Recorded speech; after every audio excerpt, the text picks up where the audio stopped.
Good evening. Good evening. Hi, Amrita.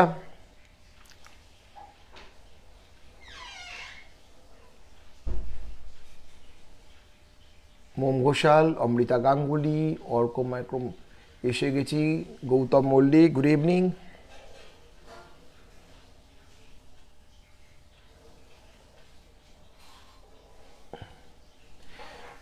দাদা কেমন আছেন? হ্যাঁ ভালো আছি, খুব ভালো আছি। অ্যাকচুয়ালি আমি দুটো উইক তো ছিলাম না, একটা উইকে বাইরে গেছিলাম আর একটা উইকে আমার বন্ধুর ম্যারেজ অ্যানিভার্সারি ছিল লাস্ট স্যাটারডেতে, সেই কারণের জন্য আমি লাইভে আসতে পারিনি। হ্যাঁ গুড ইভিনিং বর্ণালী দত্ত, পলাশ, গুড ইভিনিং। খুব ভালো আছি।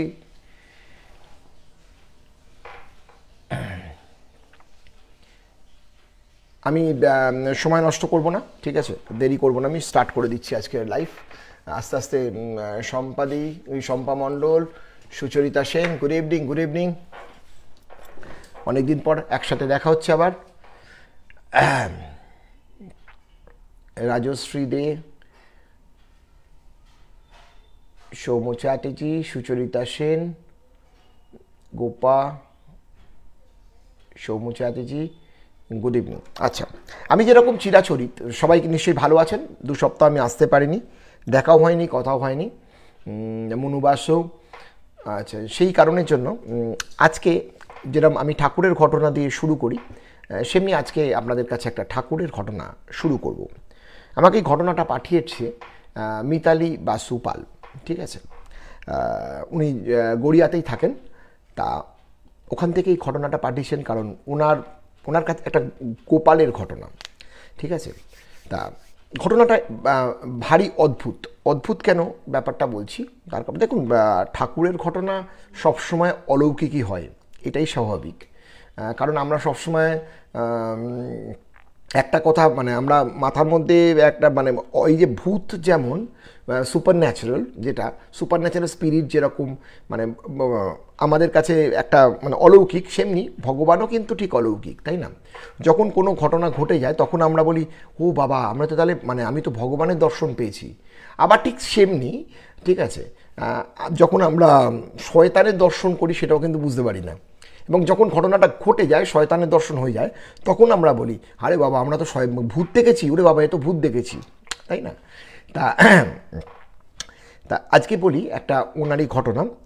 ওনার কাছাকাছি, বাড়ির কাছাকাছি একজন ভদ্রমহিলা থাকেন, তার নাম আমাকে বলতে বারণ করেছে, ঠিক আছে, সেই নামটা আমি ওই জন্য বলছি না। হাই শমাঙ্কদা, গুড ইভিনিং, অনেক দিন পরে। তা যাই হোক, সেই ওনার সাথে আলাপ হয় এখানকারই মানে গড়িয়ারই কোনো একটা মন্দিরেতে, ঠিক আছে। এবং সেই ভদ্রমহিলার কাছে বাড়িতে নাকি অনেক গোপাল আছে, ঠিক আছে।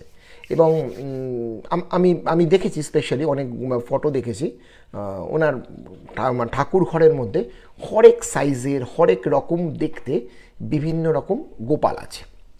এবং ওনাকে মিতালি বাসুকে নিয়ে ওনার বাড়িতেও গেছেন, দেখিয়েওছেন, এবং আলাপ পরিচয় হওয়ায় মানে এরকম একটা দিদি বোন গোছের ব্যাপারটা তৈরি হয়ে গেছে। হয় না, কিছু লোকের সাথে দেখবেন খুব কাছের সম্পর্ক গড়ে ওঠে খুব কম সময়ের মধ্যে, মানে খুব কাছের বন্ধুত্ব, কাছের সম্পর্ক গড়ে ওঠে। আবার কিছু মানুষের সাথে বহুদিন ধরে সম্পর্ক থাকলেও তাকে আপনি দেখবেন কাছের মেনে নিতে পারবেন না, এটা হয়, দেখবেন, একটু লক্ষ্য করবেন। সে আপনার আত্মীয় হোক, বন্ধু হোক, যাই হোক, অনেক ছোটোবেলার বন্ধু, অনেক কাছের নয়। আমরা যেমন বলি না, ছোটোবেলার বন্ধু খুব কাছের হয়ে থাকে, কিন্তু না, আদৌ নয়। অনেক বন্ধু কাছের হয় না, আবার অনেক বন্ধু, মানে অনেক বন্ধু আছে, ধরুন খুব মানে রিসেন্টলি আপনার বন্ধু হয়েছে, সে কিন্তু আপনার খুব কাছের হয়ে যায়। ঠিক তেমনি ওনার এই ভদ্রমহিলা, মানে ওনার থেকে যদিও বড়, দিদি দিদি উনি বলতে শুরু করেন, ঠিক আছে। তা বা বাড়িতে যাতায়াতটা শুরু হয় ওনার কয়েকটা বাড়ি পরেই, মানে ফ্ল্যাটের পরেই উনি থাকেন। দুজনের মধ্যে একটা ভালো বেশ আত্মিক রিলেশন তৈরি হয়ে যায়। তা এরপর ডিসেম্বর মাসে এই মিতালি বাসু ওনার ফ্যামিলি নিয়ে গিয়েছিলেন এই পুরুলিয়াতে ঘুরতে। এবার পুরুলিয়াতে ঘুরতে গিয়ে মানে উনি অনেকের জন্যই অনেক কিছু কিনেছেন। একটা জানেন, ওখানে একটা মুখোশ গ্রাম বলে একটা গ্রাম আছে, সেই মুখোশ গ্রামে গেছিলেন। মুখোশ গ্রামে গিয়ে সবার জন্য কিছু না কিছু উনি কিনেছেন। এবার কেনার পর হঠাৎ ওনারই হাজব্যান্ড ওনাকে বলেন যেরকম, তুমি ওই দিদির জন্য এই মুখোশটা কেনো। এবার এই মুখোশটা কেন মানে দেখাচ্ছেন যে একটা বেশ সুন্দর একটা বেশ ব্লু কালারের একটা গোপালের মুখোশ, ঠিক আছে, মানে বেশ বড় সাইজের একটা গোপালের, মানে একটা মানুষ পড়তে পারে মুখোশ যেরকম সাইজের হয় সেই সাইজের একটা গোপালের মুখোশ কেন দেখিয়েছে।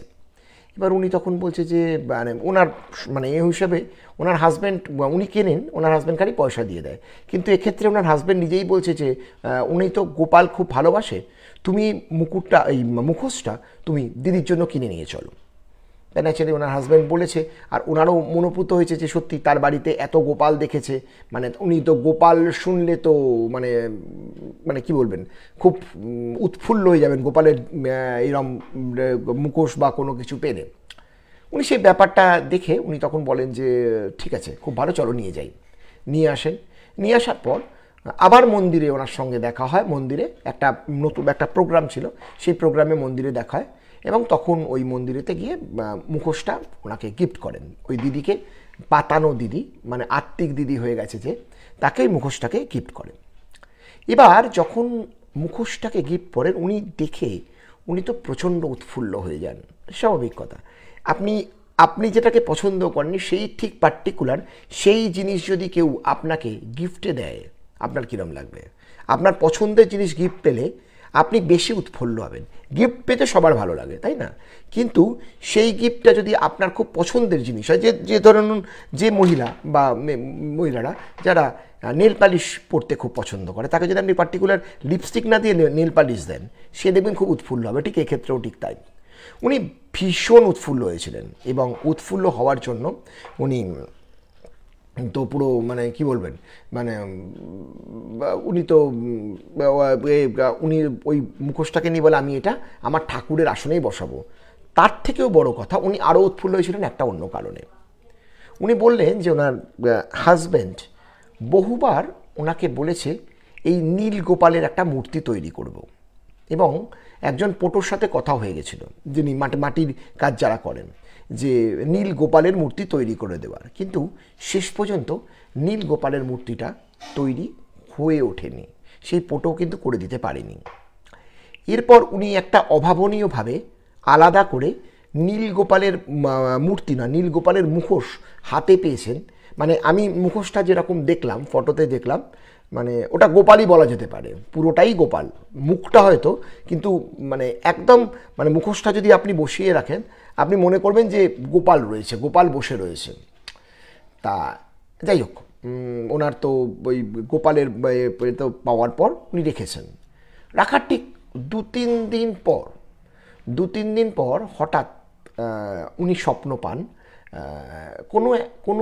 কোনো গোপাল, মানে ওই নীল গোপাল হাততালি দিচ্ছে আর বলছে দেখ কীরকম মজা, তুই চেষ্টা করেছিলি, তুই গোপালে আমার মূর্তিটাকে নিয়ে আসার জন্য, নীল গোপাল সে স্বপ্ন দিচ্ছে নিয়ে আসার জন্য, কিন্তু দেখ শেষ পর্যন্ত তুই আনতে পারলি না, আমি ঠিক অন্য লোকের হাত ধরে তোর বাড়িতে কিন্তু ঠিক ঢুকে গেলাম। উনি এটা মানে স্বপ্নে পেয়ে উনি আরও বিভোর হয়ে গেছেন। মানে এটা সত্যি যে আপনি যদি ভেতর থেকে কাউকে ডাকেন, মানে আমি এটা কখনো বলবো না স্পেশালি গোপাল, স্পেশালি লোকনাথ বাবা, স্পেশালি মহাদেব, আমি এটা কখনো বলবো না, যে কোনো ঠাকুরকে যদি আপনি মন থেকে সত্যি ডাকতে পারেন, মানে সেটা মানে আপনি প্রচুর মন্ডামিটাই খাওয়াচ্ছেন, প্রচুর মালা ধূপ মিষ্টি ধূপকাঠি জ্বালাচ্ছেন, ধুনো জ্বালাচ্ছেন, অনেক কিছু করছেন, বাট আপনি যেটা এটা আমি সবসময় ঠাকুরের ঘটনা বলতে গেলে এই কথাটা আমি সবাইকে বলি, এটা শুনে আমার বহুবার বলা এই কথাটাই, যে আমরা সব দিতে পারি, আমাদের সাধ্যমতো সব দিতে পারি, একটাই জিনিস দিতে পারি না, সেটা হচ্ছে মনটা।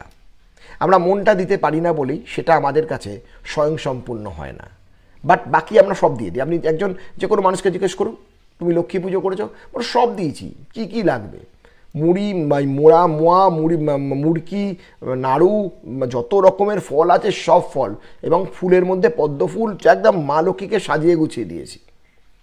বাট পুজোটা যখন করতে বসেছি তখন আমার চিন্তা রয়েছে, বিড়াল ওদিকে গিয়ে মুখ দিল না তো পায় সে রান্নাঘরে, বা তুমি হাজব্যান্ডকে ডেকে বলে তুমি ওরম করে উপরে বসে আছো কেন, মা লক্ষ্মীর সামনে নিচে বসতে হয় তুমি জানো না, ব্যাস চলে গেল সব, সারাদিনের মতন সেই ফুস করে ব্যাপারটা বেরিয়ে গেল। ঠিক ওনার ক্ষেত্রে কিন্তু সেটা ছিল না, যে কারণের জন্যই গোপাল ওনাকে এই স্বপ্নটা দিয়েছিলেন এবং এই স্বপ্নটা দেওয়ার ফলে মানে এটা এটা এটা আমার বলার অপেক্ষায় রাখে না যে এই স্বপ্ন যিনি দেখেন তিনি গোপালের প্রতি কতটা ডিভোটেড, তাই না? গোপালের সঙ্গে কতটা ডিভোটেড এটা নিশ্চয়ই বলার অপেক্ষায় রাখে না, তাই না? মানে আমি যদি কারোর প্রতি এতটাই ডিভোশনারি করি, আমার ডিভোশন তার প্রতি যদি থাকে, সে আমাকে দেখা দেবে, দিতে হবে, দিতে তাকে হবে। ভক্তের জন্যই কিন্তু ভগবান, এটা কিন্তু ভুলে যাবেন না। ভগবানের জন্য যেমন ভক্ত আছে, কিন্তু ভক্তর জন্যই কিন্তু ভগবান। ভক্ত না থাকলে ভগবানের কিন্তু কোনো অস্তিত্ব নেই, তাই না? ভক্তের পুজো পান বলে, এটা মনে আছে আপনাদের, এই ঘটনাটাও মনে আছেন, চাঁদ সদাগরের হাতে ফুলটা পেয়েছিল বলে মা মনসার পুজো সারা ভারতবর্ষে, মানে সারা বেঙ্গলে বা এতে জানি না, আমি ব্যাপারটা অতটা বলতে পারবো না, মানে পূজিত হয়েছিলেন উনি। বলেছিলেন মহাদেব যদি চাঁদ সদাগর তোমার পুজো করে, উনি বাঁ হাত দিয়ে একটা ফুল ছুঁড়েছিলেন। মানে বুঝুন, ভক্তের জন্যও কিন্তু ভগবান। সুতরাং সেই ভক্ত যদি ভগবানকে ডাকে, ভগবানকে আসতে বাধ্য হবে। এরপরে ঘটনা আরেকটা ওনার বাড়িতে ঘটে, সেটা হচ্ছে যে যার বাড়ির কথা বলছি গোপালের, তো উনি তো মানে ভীষণ মানে কি বলবো, মানে আপ্লুপ্ত হয়ে যান মানে এই ব্যাপারটার পর। ওনার হাজব্যান্ড ফোনে একদিন খুব ওনাদেরকে ফোন করে বলেন যে আমরা ভাবতে পারিনি যে আপনাদের হাত দিয়ে গোপাল নিজে নিজে বাড়িতে চলে আসবে। আমরা অনেক চেষ্টা করেছিলাম এই নীল গোপালকে আনার জন্য। ওনাদেরও ন্যাচারালি ভালো লাগছে যে আমরাও ঠিক মানে বুঝে ব্যাপারটা তো করিনি। উনি তো জানতেন না যে নীল গোপাল ওনার লাগবে বা নীল গোপাল উনি চাইছিলেন, কিন্তু উনি এনেছেন, বাট উনি আনেননি। আমি বলবো উনি আনেননি, গোপাল ওনার হাত ধরে ওখানে এসছেন। আমি এটা ভাবে ব্যাখ্যা দিতে পারি। তো যাই হোক, তো এরপরে ঘটনাটা হলো ওনার বাড়িতে একদিন পুজো করবে, গোপালের পুজো করবে। তা আশেপাশে সব ফ্ল্যাটের লোকেদের ওনাদেরকেও নেমন্তন্ন করেছেন, মহিলাদের, তারা এসেছেন সেদিন দুপুরবেলায়। এবার কিন্তু সেদিন না উনি ভোগ প্রসাদ করতে পারেননি।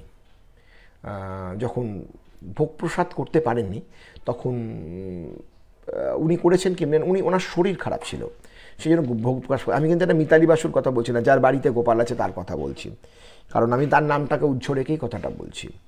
তা যখন ভোগ প্রসাদ করেননি, উনি খালি ফলাহার করিয়েছেন গোপালকে।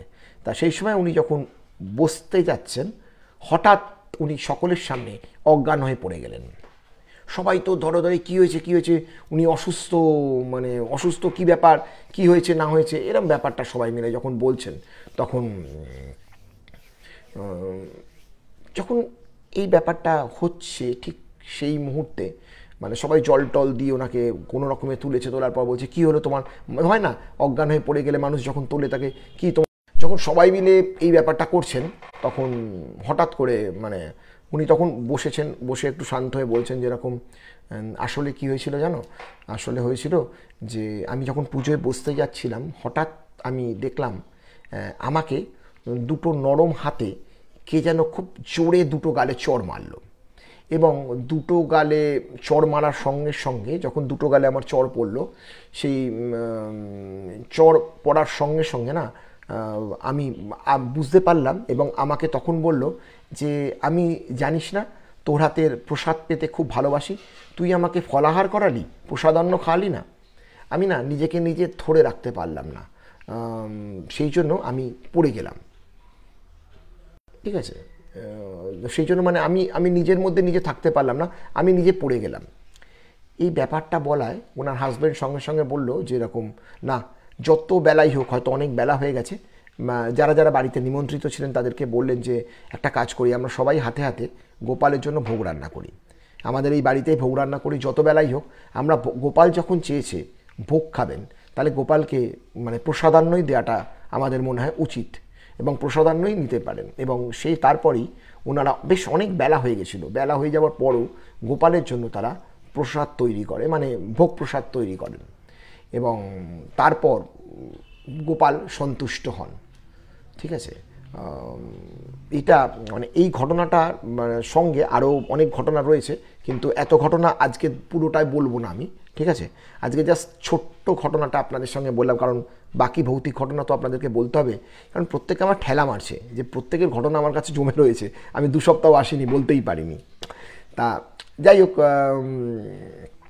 এই এই ব্যাপারটাতে আপনারা নিশ্চয়ই বুঝতে পেরেছেন যে গোপালের ঘটনাতে বুঝতে পেরেছেন মানুষের জীবনে ভগবানকে ডাকার থেকে ভগবানের মন থেকে ভগবানকে ডাকাটা অনেক বেশি জরুরি। উনি মন থেকে ভগবানকে ডেকেছেন, ভগবান চলে গেছিলেন, মানে ভগবান নীল গোপাল আসেননি, বিভিন্নভাবে চেষ্টা করেছিলেন, উনি চেষ্টা চালিয়েই গেছেন, পটোকে দিয়ে চেষ্টা করেছেন, তা সত্ত্বেও কিন্তু করতে পারেননি। বাট কি হলো, তারপর গোপাল নিজে নিজেই অন্যভাবে এলো। মানে আপনার যদি ইন্টেনশন ঠিক থাকে, অ্যাটিটিউড এমনি চলে আসবে, এটাই জগতের নিয়ম। আপনার যদি ইন্টেনশন থাকে ক্লিয়ার যে আপনি কি চাইছেন, আপনাকে সেটা পাওয়ার জন্য ওপর থেকে সবাই এসে আপনাকে আশীর্বাদ করে সেটা পাওয়াবে। আমি নিজে পেয়েছি বলে আমি জানি, আমি সেই মর্মটাকে বুঝি। সেটা ইন এনিথিং, কাইন্ডস হতে পারে, আশীর্বাদ হতে পারে, যা খুশি হতে পারে, বাট চাইতে আপনাকেই হবে ভগবানের কাছে, আর সেইরকম করে চাইতে হবে। আজকে থেকে মাথার মধ্যে এটা ঢুকিয়ে নিন, যদি আমার কিছু দরকার হয় আমি তার কাছে এমন করে চাইব, এবং সেই চাওয়াটা এমনই হবে, দিতে সে বাধ্য হবে, কারণ ভক্তের জন্য সে ভগবান। কেমন লাগলো ঘটনাটা অবশ্যই মিতালি বাসুর জন্য অবশ্যই কমেন্ট করবেন, ঠিক আছে? কারণ এত সুন্দর ঘটনা আমাদেরকে প্রেজেন্ট করলো। এরপর আমি আজকে আসি একটু ভৌতিক ঘটনায়।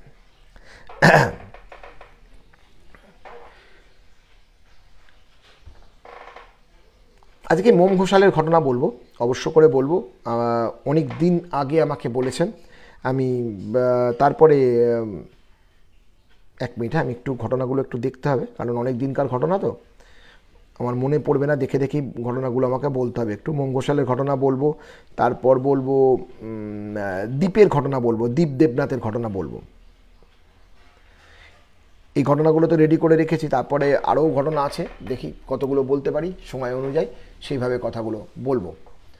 আমাকে ঠাকুর আপনা থেকেই অনেক দিয়েছে, চাই না কিছু। বাহ, খুব সুন্দর, ভীষণ ভালো লাগলো এটা শুনে, যে স্যাটিসফ্যাকশন নিজের মধ্যেই আছে, এটাই তো ভালো।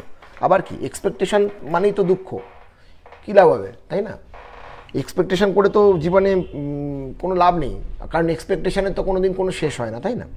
দীপদেবনাথের একটা ঘটনা বলি। দীপদেবনাথের অনেক দিন আগে আমি একটা ঘটনা বলেছিলাম, দুর্গাপুরে ওদের একটা বাইকার্স গ্রুপ আছে। সেই বাইকার্স গ্রুপ নিয়ে বিভিন্ন জায়গায় যখন তখন ওরা বাইক নিয়ে চলে যায়। দেখবেন অনেক জায়গায়, যেমন ও লে লাদাখেও গেছিলো, তারপর দুর্গাপুরে বিভিন্ন জায়গায় ঘুরে বেড়ায়। এবারে হঠাৎ করে ওরা অযোধ্যা পাহাড়ে যায়, অযোধ্যা পাহাড়ে ঘুরতে যাবে মোটামুটি, এটা ওরা ডিসিশন নিয়ে নিয়েছিল। এবং 2 না 3টে বাইক ছিল ওদের সঙ্গে, ওরা 5 জন ছিল, 5 জন মিলে 5 জন বাইকার্স গ্রুপ, আর তার মধ্যে 3 জনের মনে হয় মোস্ট প্রবলি বাইকটা ছিল। তাই নিয়ে ওরা গেছিল যে মুরুগাম ড্যাম দেখতে গেছিল। এবং ওখানে যখন ওরা গেছিল প্রায় তখন সন্ধে হয়ে গেছে মুরুগাম ড্যাম দেখতে দেখতে। এবং সেই ড্যাম দেখে যখন ও ব্যাক করছে ঠিক তখন, সেই সময় ওই 3টে বাইকের মধ্যে একটা বাইকে, ওর এক বন্ধুরই বাইকে হঠাৎ করে একটা পেরেক ঢুকে যায়, কোনোভাবে হোক পেরেক ঢুকে যায়। এবং যে কারণের জন্য পেরেকটা ঢুকে যাওয়ার জন্য সেই বাইকের চাকাটা পাঞ্চার হয়ে যায়। এবং যখন চাকাটা পাঞ্চার হয়ে যায় তখন ওরা 3 জন 3টে গাড়ি থামে। তার কারণ হচ্ছে কিছু করার নেই, কারণ একজনকে ফেলে তো সবাই বাইক নিয়ে নেমে আসতে পারবে না। এবং যখন সবাই দেখতে গেলে মানে অযোধ্যা পাহাড় থেকে, তখন আস্তে আস্তে ওরা মানে, এবং মুরুগাম ড্যাম দেখে যখন ওরা নামতে শুরু করে, তখন বেশ ঘন অন্ধকার হতে চলেছে, ঠিক আছে? এবারে কিন্তু বাইকটা যে খারাপ হয়ে গেছে, এবার বাইকটা যখন খারাপ হয়ে গেছে তার জন্য তো মেকানিক্স লাগবে, কিন্তু পাহাড়ের ওপর তো কোনো জায়গায় কোনো মেকানিক পাবে কি? কখনো মেকানিক পাওয়াটা তো ওদের সম্ভব নয়।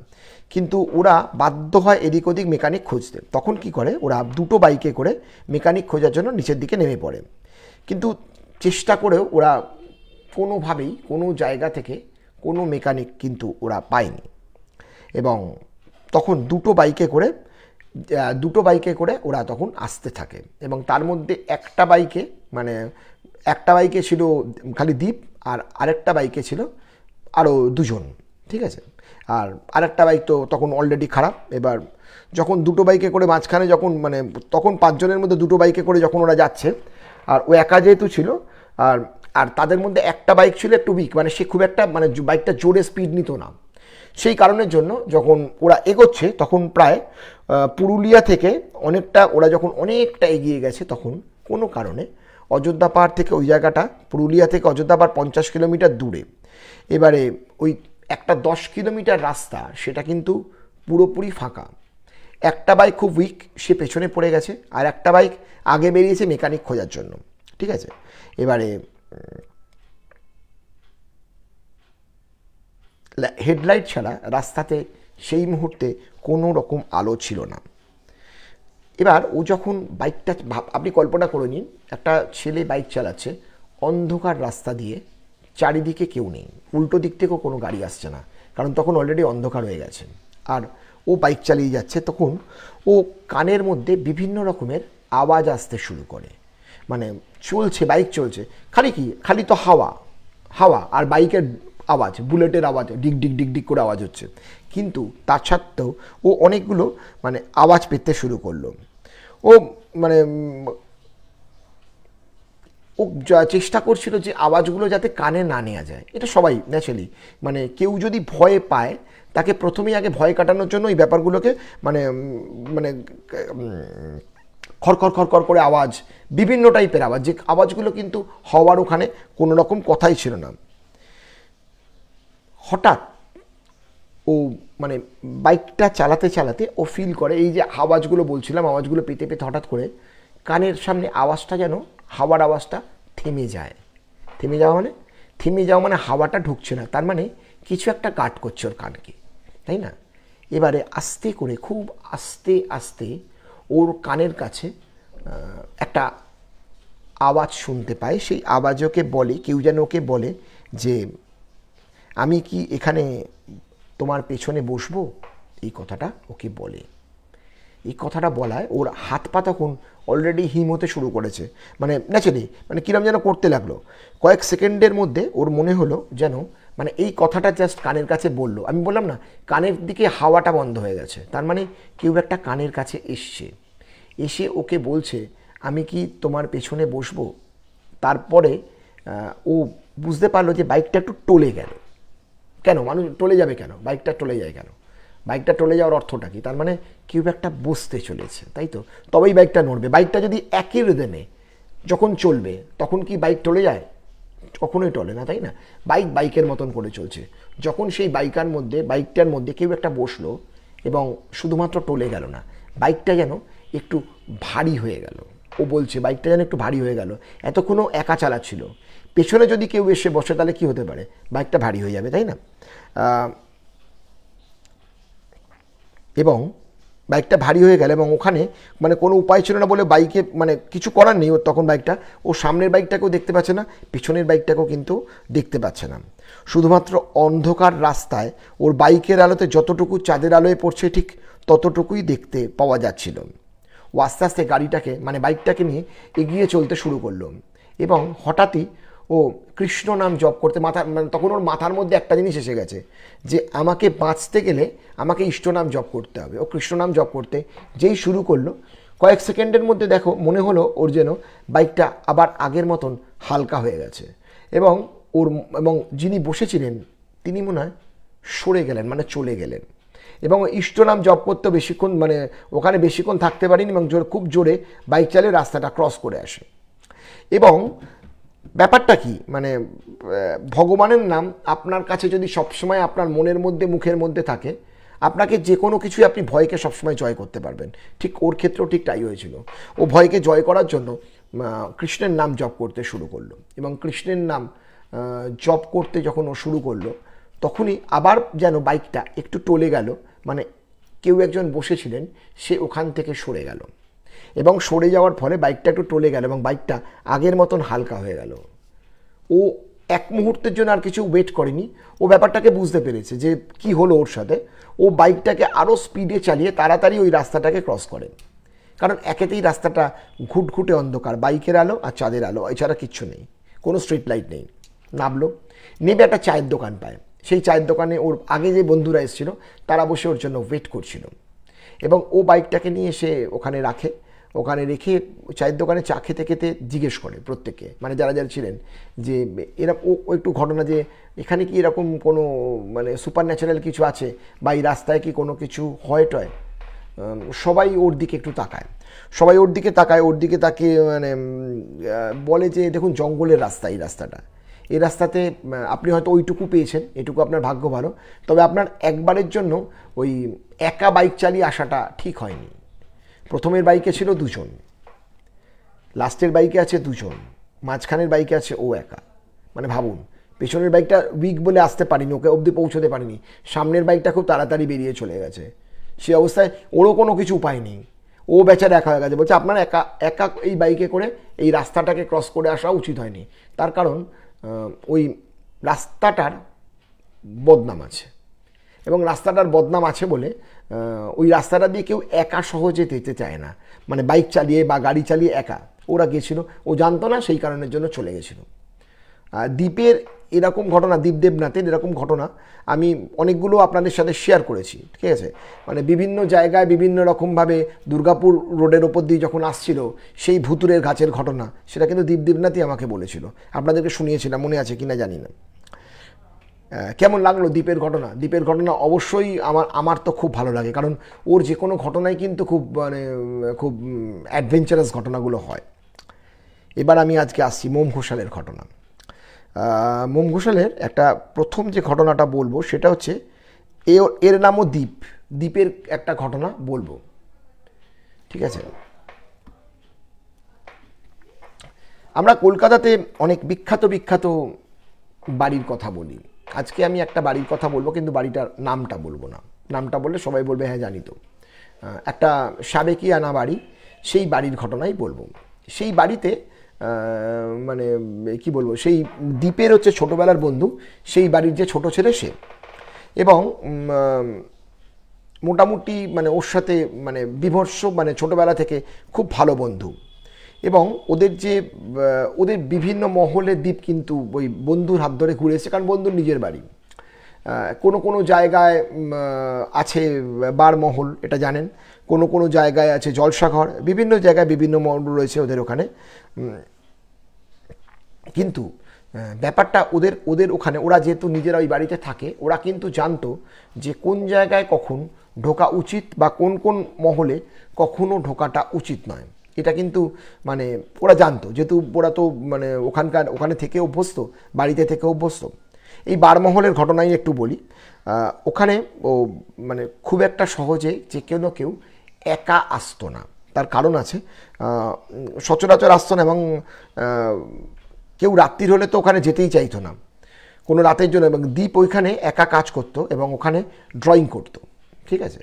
মানে ওই বারমহলটাকে ড্রয়িং রুম তৈরি করে, মানে ড্রয়িং রুম মানে আঁকার জন্য রুম তৈরি করে দিয়েছিল, ঠিক আছে।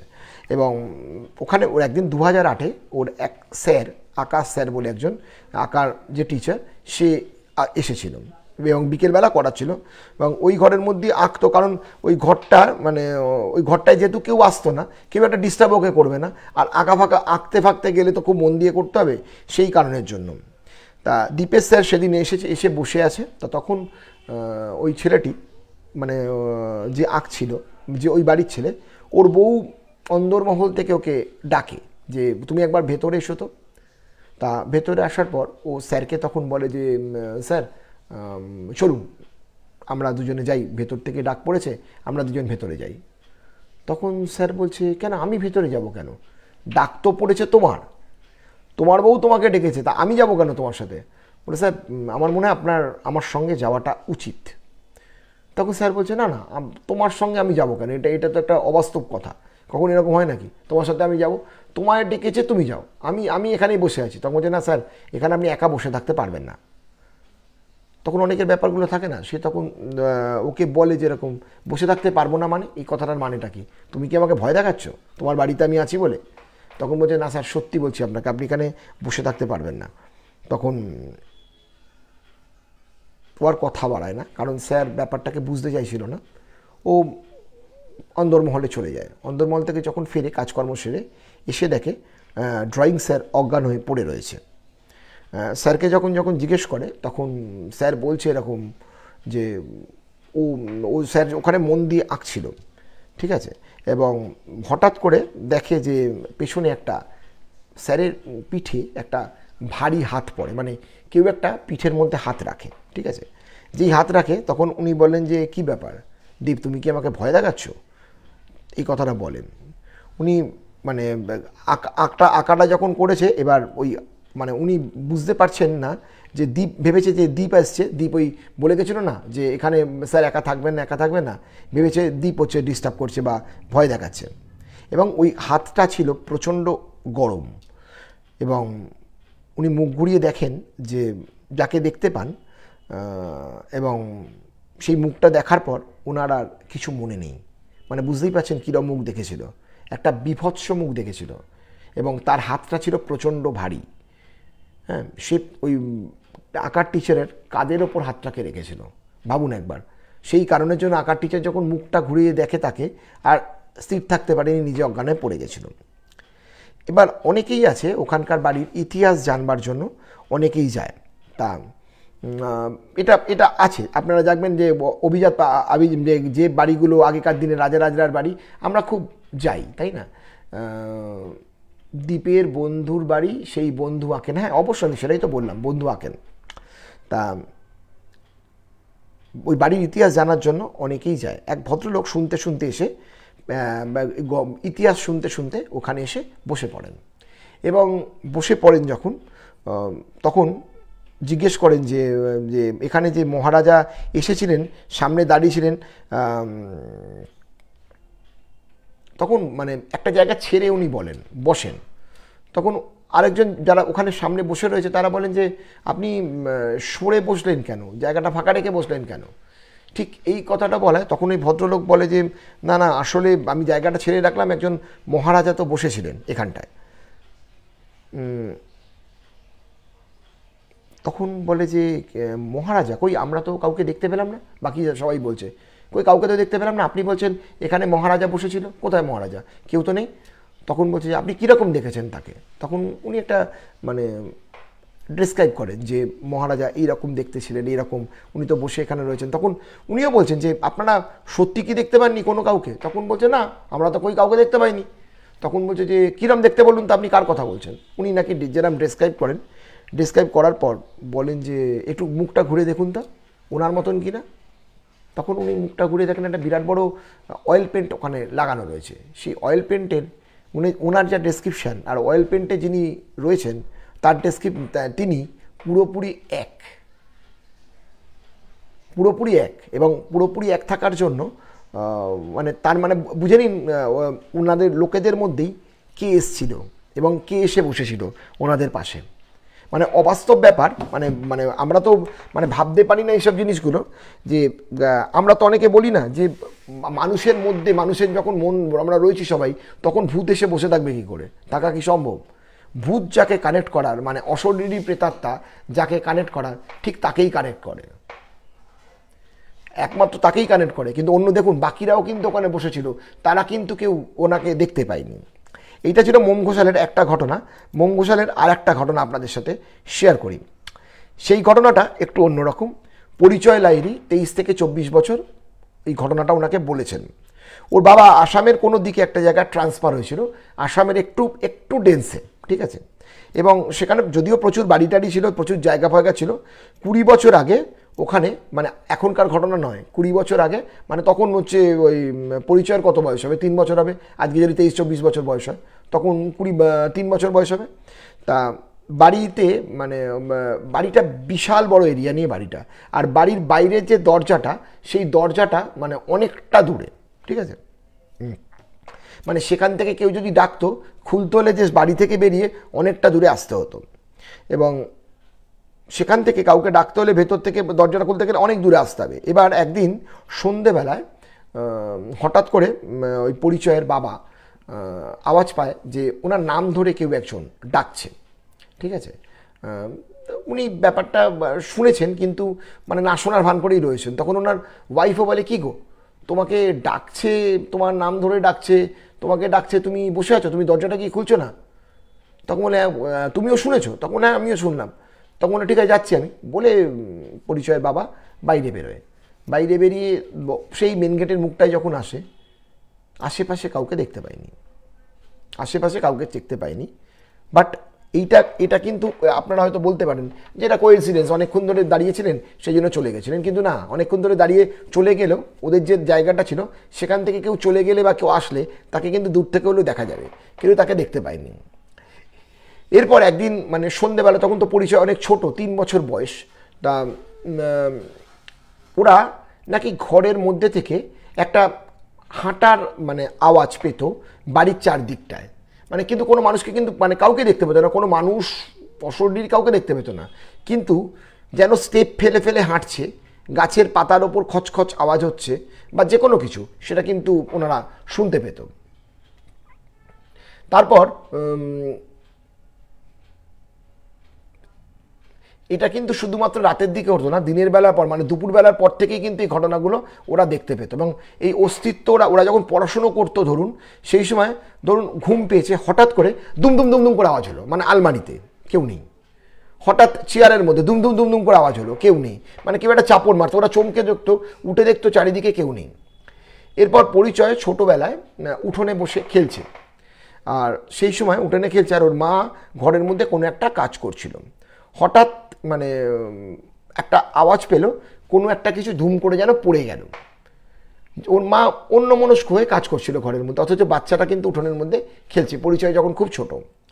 তখন ওর মা ওই পড়ে যাওয়ার আওয়াজের জন্য দৌড়ে ওর মা উঠোনে এলো। উঠোনে এসে দেখে যে পরিচয় একদম উঠোনের কোণে দাঁড়িয়ে রয়েছে, এবং উঠোনের কোণে যেখানটা দাঁড়িয়ে আছে মানে ওখানে আর একটু হলে পরিচয় ওই উঠোন থেকে নিচে পড়ে যেতে পারে। এবং দৌড়ে এসে ওর মা উঠোনের কোণ থেকে পরিচয়কে কোলে করে তুলে নেন এবং সেফ জায়গায় দাঁড় করে। এবার আরেকটা ঘটনা ঘটেছিল ওদের ওখানে, ওই বাড়িতে হতো বিভিন্ন রকমভাবে, সেটা ওর মা একদিন গরম তেল বসিয়েছিল, কড়াতে তেল বসানো রয়েছে, তেলটা জ্বলছে। ওর মা ঘরের মধ্যে এসছে, ঘরের মধ্যে এসে পরিচয়কে নিয়ে কিছু একটা করছিল, এবং পরিচয়কে করতে করতে মানে হয়তো আদর করছিল বা গান করছিল, যে কোনো কিছু, এগুলো করতে করতে হঠাৎ করে ভুলেই যায় ওনার কি হয়েছে। মানে এবারে হঠাৎ রান্নাঘরে প্রচুর বাসন একসাথে ঝনঝন ঝনঝন করে পড়ে যাওয়ার আওয়াজ পায়, এবং ঝনঝন করে পড়ে যাওয়ার আওয়াজ পেলেই মানুষ কি সম্বিত ফিরে পায়, সে সঙ্গে সঙ্গে মানে উঠে যায়, তাড়াতাড়ি দৌড়ে ছেলেকে রেখে তাড়াতাড়ি রান্নাঘরে যায়। রান্নাঘরে গিয়ে দেখে সবে তেলটা জ্বলছে, সবে তেলটা জ্বলতে চলেছে।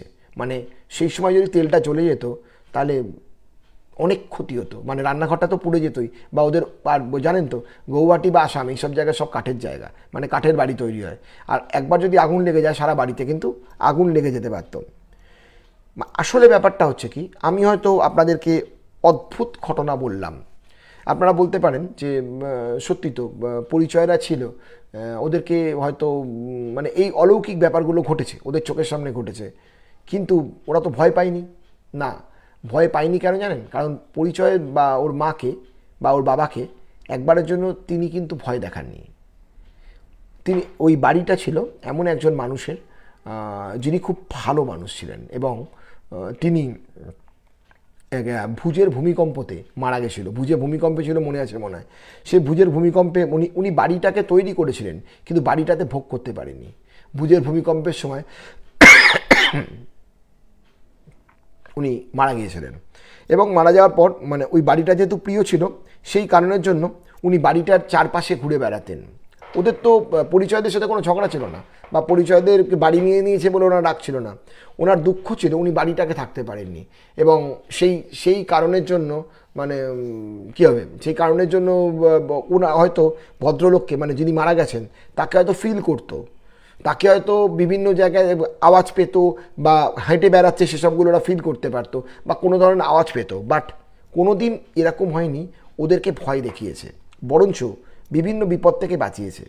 যেমন ও হয়তো পড়ে যেত, পরিচয় তখন ছোট, পড়ে যেত উঠোন থেকে, সেইখানে ওর মাকে বিভিন্নভাবে ডেকে নিয়ে এসছে, বা উনুনের তেলে পুড়ে যেতে পারতো, বাড়িটা পুড়ে যেতে পারে, সেই বাড়িটা যেন প্রোটেক্ট হয় সেই কারণের জন্য ওখানে যেন ঝনমন ঝনমন করে আওয়াজ হলো, বাসন ওপর থেকে পড়ে গেল, অথচ বাসন কিন্তু আদৌ একটাও পড়েনি। দেখুন, অশরীরী প্রেতাত্মা মানেই কিন্তু সে কিন্তু বাজে নয়, তাই না? আমরা মনে করি, কিন্তু বাজে নয়, সে কিন্তু অনেক ক্ষেত্রেই ভালো। ঠিক আছে, কেমন লাগলো? মোম ঘোষালের এই দুটো ঘটনা, উনি কিন্তু আমাদের জন্য ঘটনাগুলো কিন্তু স্টুডেন্টদের কাছ থেকে পান, প্রচুর স্টুডেন্ট ওনাই কিন্তু ঘটনা পাঠান, এবং সেই ঘটনাগুলো আমি ওনার হয়ে বলি। আজকে আমি একটা অন্যরকম একটা ঘটনা আপনাদেরকে বলবো। সেই অন্যরকম ঘটনাটা কে বলেছে আমি নাম আপনাদেরকে বলবো না, কারণ তার নামটা বলা বারণ, সেই কারণে বলবো না। জাস্ট আপনারা ঘটনাটা শুনুন। এর আগেও আমি অনেকবারই আপনাদেরকে গন্ধের ঘটনা বলেছি। আজকে অবশ্যই ভৌতিক ঘটনা আপনাদের সাথে বলছি, বাট সেটা একটু গন্ধ নিয়ে ঘটনা। 2020 সালের ঘটনা। তখন সবে লকডাউন শুরু হয়েছে, সবে তখন লকডাউনটা স্টার্ট হয়েছে। মানুষের কোনো কাজকর্ম নেই, মানুষ সবাই বাড়িতে। যে চাকরি করে সে বাড়িতে, যে চাকরি করে না সেও বাড়িতে। যারা পড়াশুনো করে তারাও বাড়িতে, অনলাইনে পড়াশুনো করছে, মানে বিভিন্ন মানুষ তখন ঘরের মধ্যে স্ট্যাক, তাই তো হয়ে রয়েছে। সেই সময়কার ঘটনা।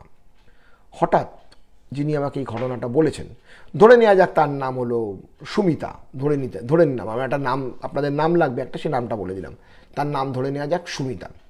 তা আচ্ছা, এবার ওই সুমিতা দেবী ওই 2020-তে হঠাৎ করে একটা অন্যরকম গন্ধ পান, মানে জেগে ঘুমিয়ে নয় বা স্বপ্নে নয়, অন্যরকম একটা গন্ধ পান। যে গন্ধটা তার খুব চেনা লাগছে, বাট গন্ধটাতে মানে হঠাৎ করে বুঝতে পারছে না, বাট গন্ধটা ওনার চেনা লাগছে। ওনার ঠিক তখন মনে পড়ে গেল, মানে আমাকে বলার সময় মনে পড়ে গেল 2007 সালের ঘটনা।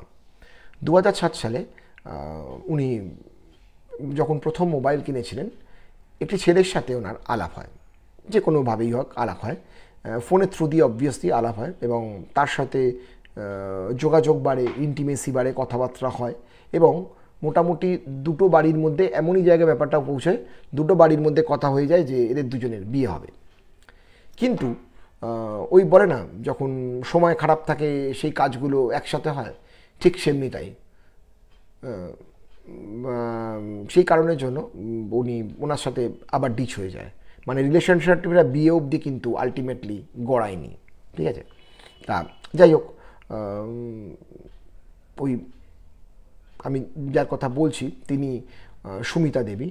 এই গন্ধটাকে মনে পড়লো যে হ্যাঁ, এই গন্ধটা তো সত্যি তাই, এই গন্ধটা তো সত্যি আমার চেনা, অনেক দিন হলেও গন্ধটা তো চেনা। তা এই গন্ধটা কোথা থেকে এলো?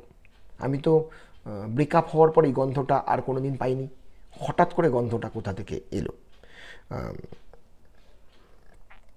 লকডাউনের সময় যেহেতু তখন বাড়িতে মানে সবাই মিলে রয়েছে, তখন মানে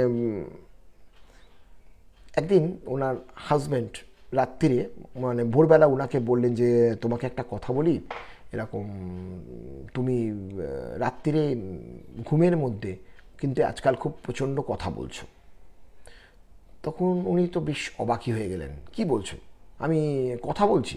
তখন হ্যাঁ, তুমি কথা বলছো। কার সাথে কথা বলছি? আর এমনভাবেই তুমি কথাগুলো বলছো যেন মনে হচ্ছে তুমি কারুর সাথে ফোনে কথা বলছো।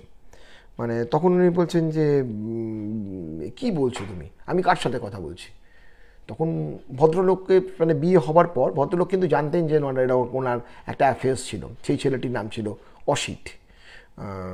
তখন বলছে যে এরকম তুমি, আমার কথা বলার ভঙ্গিমা দেখে মনে হলো তুমি হয়তো অসিতের সাথেই আবার ফোনে কথা বলছো ঘুমিয়ে ঘুমিয়ে। এটা শুনে তো মানে উনি তো মানে ওনার খুব মানে অবাকই লাগলো যে এটা কি করে মানে কি বলছে উনি, যে আমি সত্যি করে এরকমভাবে স্বপ্ন মানে ঘুমের মধ্যে আমি ফোনে কথা বলার মতন স্বপ্ন দেখেছি। এবার বেশ উনি ঘাবড়ে গেলেন যে এরকম যদি ঘটনাটা ঘটে তাহলে মানে অসিতের সাথেই ফোনে সারা রাত নাকি গল্প করছে, সেইভাবে নাকি কথোপকথন হচ্ছে। এবার একদিন মানে ব্যাপারটা যে যে এই ব্যাপারটা হচ্ছে ওনার হাজব্যান্ড, এবার এরম ব্যাপারটা কিন্তু 2 দিন 3 দিন ওনাকে বলে।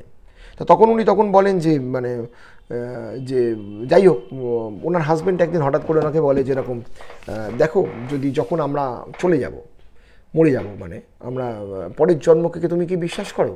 তখন উনি বলেন, হ্যাঁ আমি পরের জন্মে কেন বিশ্বাস করব না, অবশ্যই বিশ্বাস করি। তখন বলছে, যদি পরের জন্মে তুমি বিশ্বাস করো তাহলে তোমাকে আমি একটা কথা বলি, যে পরের জন্মে যদি আমি আর তুমি অন্য জায়গায় জন্মাই, তাহলে কি আমরা দুজনে আবার হাজব্যান্ড ওয়াইফ হিসেবে ফিরে আসবো? তখন বললেন, হ্যাঁ ফিরে আসবো। ঠিক সেই দিন রাত্রিবেলা উনি বিছানায় শুয়ে ওই স্বপ্নটাই দেখলেন, বাট সেটা ওনার হাজব্যান্ডকে নিয়ে নয়, ওনার পুরনো প্রেমিককে নিয়ে ঘটনাটা দেখলেন, অসিতকে নিয়ে দেখলেন। এবং উনি দেখে ভীষণ মাত্রায় ভয় পেয়ে গেলেন, মানে ঘুম থেকে প্রায় জেগে উঠে গেছেন, উঠে ওনার হাজব্যান্ডকে তাড়াতাড়ি ডেকেছে এবং হাজব্যান্ডকে দেখে বলেন যে মানে মানে যে কি বলবেন, মানে উনি তো বলতে পারছেন না যে তোমার সাথে আমার কিছুক্ষণ আগে যেটা কথাবার্তা হলো ঠিক সেই কথাটাই আমি অসিতের মুখ থেকে শুনছি। এটা কোইন্সিডেন্স? এটা কী করে হয়, কী করে সম্ভব? মানে এটা তো বলতে পারছে না হাজব্যান্ডকে।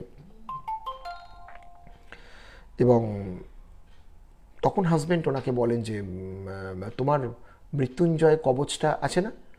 তখন বলে, হ্যাঁ আছে তো, ছিল তো। সেটা তখন বলছে যেরকম তুমি, আমার মনে হয় মৃত্যুঞ্জয় কবচটা তোমার একবার শোধন করার দরকার আছে। এবং উনি সঙ্গে সঙ্গে মানে গলায় ওনার একটা রুদ্রাক্ষ ছিল আর হাতে মৃত্যুঞ্জয় কবচ ছিল। উনি দুটোই খুঁজতে গেলেন, উনি দুটোই হাত দিয়ে খুঁজতে গেলেন রাতের অন্ধকারে, গলার মধ্যে রেখে হাতের মধ্যে রেখে, কিন্তু উনি একটাও, দুটোর মধ্যে একটাও কিন্তু উনি পেলেন না।